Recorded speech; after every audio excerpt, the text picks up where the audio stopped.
ভাই এখন কি করবেন? আমরা বউ তারেক বাগালে ঘরে সামনে গেছেন। কি হয়েছে দরবার ভাই? আরে ভাই কি কাম করছে আর আমি বলতে গার্মেন্টসে চাকরি করি, আজকে নাইট ডিউটি ছিল। হ্যাঁ আমি নাইট ডিউটি শেষ করে যখন আসছি গেটের বাইরে দাঁড়ায় আমি ঠুসটার শব্দ শুনতে পাইছি। হ্যাঁ। ভিতরে ঢোকার পরে দেখতেছি এই অবস্থা।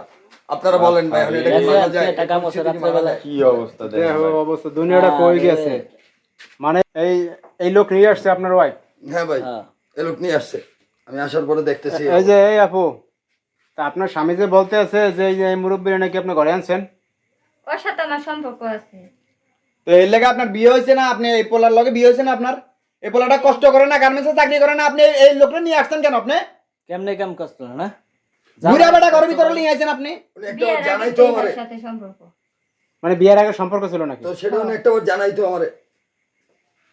এই মুরব্বী, আপনি যে আসছেন এখানে, আপনার কি বিয়ে হয়েছে? কি অবস্থা বুড়া বেটা। হ্যাঁ, আমার বিয়ে হয়েছে, বউ আছে, পোলাপানও আছে? পোলাপান আছে। তা আপনি ঘর সংসার আছে, পোলাপান আছে, বউ আছে, আপনি আবার এই আকাম করতে আসলেন কেন? ভাই এটা অনেক দিন ধরে বিয়ের আগে থেকে সম্পর্ক, মানে বলতে পারি না যে মানে বিয়ের আগে ঘটর মরর? হ্যাঁ বিয়েরাতে চলছে চিন্তা করেন কয়দিন তা যাবত আপনি চলতেছে অন্য এটা? সংসার ভাঙতে আসলেন কেন? এই ভাই সংসার এরকম ধরা খাওয়া যেমন তো বুঝতে পারি নাই। আপনারা ফোন করতে হবে, আপনি আসছেন নাকি? আমারে ফোন করছে যে ও অফিসে গেছে, নাইট করতে। নাইটে গেছে, তুমি আসো। ভাই আমি একটা কথা কমু, এখন কি বিচারে কি জানেন, এই ভাই একটা কাজ করে হের কান দিয়ে ঝুলে দেন, জুতো দিয়ে বাইরে যেমন খাইতে এসে নিয়ে যাওয়া বাসায় কে আমনে ভাই দিয়ে এখন আপনি কি বিয়ে করবেন? ভাই, এই আপনি কথা খারাপ বলেন নাই, যে অবস্থা আমি পাইছি ভাই আমার ক্ষেত্রে তো ওনাদের আর আপনি ফিরে আপনি বিয়ে করবেন? সম্ভব না। হ্যাঁ, চলে যান, ওনার সাথে চলে যান। আর ও যদি না ওনার রাখে ইচ্ছা। তাইলে বিয়ে করব। তা আপনার তো বউ পোলামি আছে, তাহলে আপনার বিয়ে করবেন? এই বউ নিয়ে উঠতে পারবেন বাড়িতে আপনি? বললে বাড়ি ধরো না, আর জায়গায় বাসা ভাড়া নিয়ে খারাপ যাবো। মেয়ে। আপনি কি করবেন? এই আপু আপনি কি রুচি করবেন? দেখেন না এই মহিলার। হ্যাঁ বউ পোলাপান আছে, হ্যাঁ আমারে বলে নাই, আমি ওর কাছে যাবো না।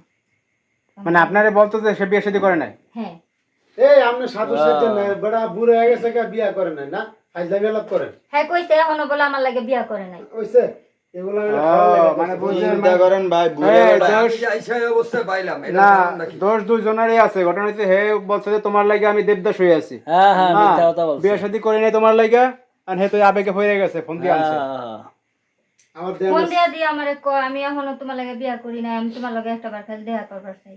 এখন হ্যাঁ নাইটে গেছে, আমি হ্যাঁ বলছি যে তুমি আসো তাহলে আমার সাথে দেখা করো। তাহলে এগুলা তা কি? দেখা করতে এগুলা আসবে কি? তো এগুলো কি? যেগুলো এগুলা এগুলো কি? আনছেন কেন? এই যেগুলো কি? ওই পোলা কি মিথ্যা কথা কইতাছে? শব্দ হ্যাঁ, শুনছে? হ্যাঁ, ভিতরে যে শয়তানি এটা তো আমি জানি না। কইছে আমি মিথ্যা কথা কই লাভ নাই, ফাইসা গেছেন তো এখন আপনি কিছু না করলো আপনি অপরাধী কি? হ্যাঁ অবশ্যই অপরাধ। আপনি খালি করে এখন আবার আপনি আপনার জামাই শুনতে শব্দ হইতাছে তাইলে তাহলে ধরেন না, শব্দ তো আমি পাইছি ভাই, অবশ্যই পাইছি। এখন কি বউ রাখবেন? না ভাই, আরে আমি বউ রাখতে রাজি বড় না ভাই। বুকামনে মিয়া আমি যে অবস্থায় পাইছি ভাই, তারপরে আমি এই বউ রাখতে রাজি না। তাহলে ওই যে হেয়ার কাছন বিয়ে দিয়ে দেন বউ, অবশ্যই ভাই, উনি যদি চায় বিয়ে করতে বিয়ে হোক, এই ছাড়া আর গতি নাই। এছাড়া আর না কোনো না, গতি নেই। এখন ঘটনা হচ্ছে যে সে বলতেছে বিয়ে বসবে না, এই মহিলা বলতেছে বিয়ে বসবে না, এটা হ্যাগর ব্যাপার আর হে করবে। আপনি জিনিসটা বোঝেন, হ্যাঁ এই আপু বলতেছে বিয়ে করবে না, কারণ সে এখন জানতে পারছে বউ বাচ্চা আছে, আগে জানে নাই, আর সে করতেছে করবে, আবার সে রাখবে না। এতে কাম করেন, কাজে নিয়ে ঠিকই আছে। এসে ছেলে রাখবে কেন? এই পোলা রাখবো কেন তাহলে? কাজে নিয়ে এসে, ভাই কাজে নিয়ে এসে, যান। ঝামেলা ওই বিয়া পড়া দেবো, এই লো, কাজে নিয়ে বিয়া পড়া দেবো।